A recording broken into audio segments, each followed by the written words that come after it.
bukanlah persatuan tatkala manusia saling mentolerir atas kesyirikan. Jelas ya?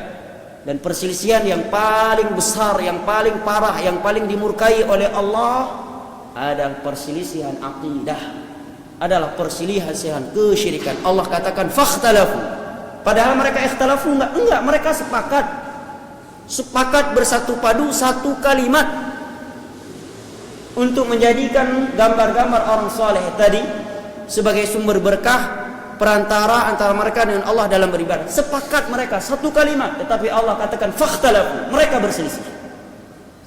Jelas ya? Sehingga jangan termakan. Kita jaga persatuan kita, jangan saling menyalahkan. Subhanallah, kalau sesuatu yang dilakukan salah menurut Allah dan Rasulnya, kita benarkan. Kita lebih pandai dari Allah dan Rasulnya. Sejelas-jelas itu kesyirikan, itu adalah sesuatu yang Allah dan Rasulnya katakan salah, kita katakan benar. Tidak boleh kita salahkan. Allah dan Rasulnya menyalahkannya, kita membenarkannya. Kita lebih pandai dari Allah dan Rasulnya. Kita lebih ingin, keinginan kita lebih baik daripada keinginan Allah dan Rasulnya.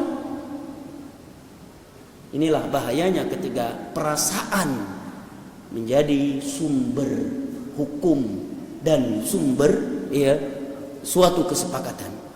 Allah namakan mereka, katakan mereka berselisih, padahal mereka satu kata untuk menyembah 5 patung orang soleh tadi. Nggak ada yang mengingkari. Kapan ada yang mengingkari? Tatkala Allah mengutus Nabi Nuh alaihi salam. Ini menerangkan kepada kita bahwa syirik adalah sumber perselisihan, sumber perpecahan, dan bukanlah persatuan kalau saling membenarkan kesyirikan, akidah yang menyimpang dari Islam. 13 tahun Nabi mensucikan bumi Allah di Mekah dari syirik, sampai beliau terpaksa terusir karena mendakwahkan tauhid, karena memperingatkan bahayanya kesyirikan dan meluruskan cara ibadahnya mereka. Sampai malaikat Jibril turun menyatakan farraqa Muhammadun bainan nas.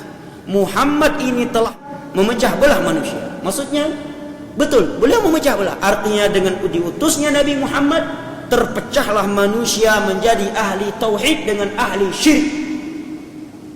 Manusia yang beribadah dengan mengikuti sunnah beliau dengan manusia yang beribadah mengikuti agama nenek moyang mereka.